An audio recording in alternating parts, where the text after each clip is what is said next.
హైదరాబాద్ అల్వాల్లో వృద్ధ దంపతులను దారుణంగా హత్య చేశారు దుండగులు. కనకయ్య వాచ్మెన్ గా పనిచేస్తున్నాడు. మృతదేహాలపై కర్రలతో కొట్టి హతమార్చిన ఆనవాళ్లున్నట్లు గుర్తించారు పోలీసులు. ఘటనా స్థలిలో డాగ్ స్క్వాడ్, క్లూస్ టీంతో ఆధారాలు సేకరించారు. నగదు, బంగారం కోసమే హత్య చేసుంటారని అనుమానం వ్యక్తం చేస్తున్నారు. ఇదే విషయానికి సంబంధించిన పూర్తి డీటెయిల్స్ మా ప్రతినిధి సుజాత అందిస్తారు. అల్వాల్ పోలీస్ స్టేషన్ పరిధిలో వృద్ధ దంపతులు అనుమానాస్పద స్థితిలో మృతి చెంది ఉన్నారు. కనకమ్మ, రాజయ్య. అసలు ఏం జరిగింది ఏంటి అని వాళ్ళ పెద్ద కుమారుడు రాంబాబు ఉన్నాడు, అడిగి తెలుసుకుందాం. అసలు ఏం జరిగిందండి? ఏం మేడం, ఇక అక్కడ ఉంటాం. నిన్న వచ్చింది మా ఇంటికి, వచ్చింది చూసింది పోయింది. ఎటమ్మా అంటే ఇంటికి వెళ్ళిపోతాం రా, ఇటు ఉండలేదు మాకు చేత కాదు. సరే పోండి అమ్మా చెప్పిన, నేను చెప్పి వచ్చింది అంతే.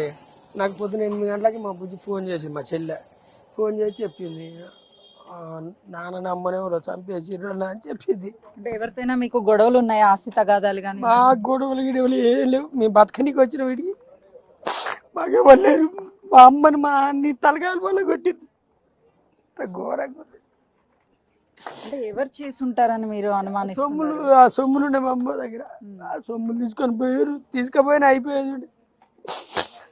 మా అమ్మాయి మా నాన్న ఘోరంగా చంపేసారు మేడం.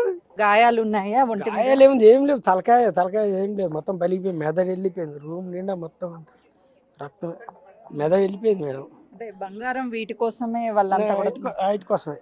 రాజమ్మ, కనకయ్య అనుమానాస్పద మృతి చెందారు. అయితే తన ఒంటి మీద ఉన్నటువంటి బంగారం కోసమే దొంగలు బంగారం తీసుకున్న తర్వాత వాళ్ళిద్దరిని కూడా కొట్టి చంపేశారు అని చెప్పేసి కొడుకు చెప్తున్నారు. ప్రస్తుతానికి అటు పోలీసులు కూడా ఈ కేసుకి సంబంధించి ఇన్వెస్టిగేషన్ చేస్తున్నారు. క్లూస్ టీమ్ అన్ని ఎవిడెన్స్ని కూడా కలెక్ట్ చేస్తుంది.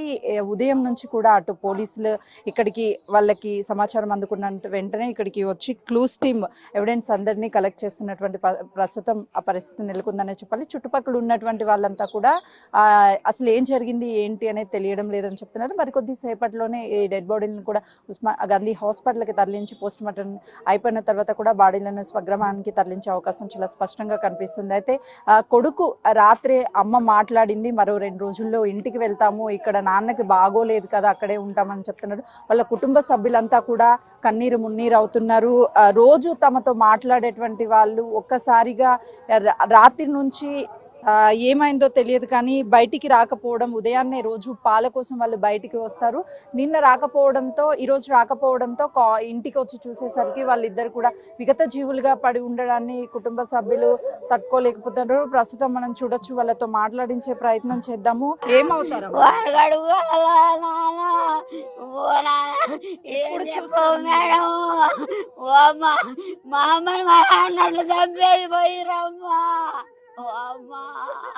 చివరిగా ఎప్పుడు మాట్లాడారమ్మా?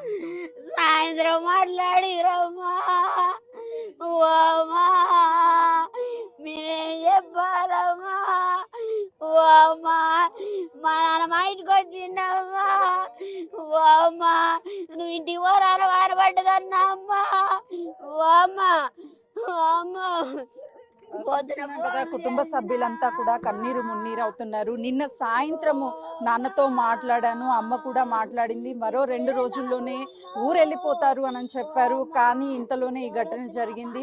ఎవరు ఏం చేశారన్న విషయం అయితే ఇంకా తెలియదు. పోలీసులు ఇన్వెస్టిగేషన్ లోనే తెలియాలి అని చెప్పేసి వాళ్ళ కుటుంబ సభ్యులు చెప్తున్నారు. ఎవరే ఆ బంగారం కోసమే ఇదంతా దొంగలు చేసి ఉంటారు అన్న కోణంలో కూడా అనుమానం వ్యక్తం చేస్తున్నారు. కాబట్టి ప్రస్తుతానికి పోలీసులు అయితే ఈ కేసుని ఇన్వెస్టిగేషన్ చేస్తున్నారు. కానీ ఎవరు ఈ పని చేశారు ఏంటి, రెక్కి నిర్వహించే వీళ్ళిద్దరు ఒంటరిగా ఉంటారు, వృద్ధులు, వీళ్ళ మీద దాడి చేసినా లేదంటే ఇంట్లో దొంగతనం చేసినా ఎవరు కూడా పట్టించుకునే వాళ్ళు లేరు అని తెలుసుకొని ఇదంతా చేశారా, లేదు అంటే తెలిసిన వాళ్ళు చేశారా అన్న కోణంలో కూడా పోలీసులు ఈ కేసుని దర్యాప్తు చేస్తున్నారు. కెమెరామెన్ నరసింహతో సుజాత.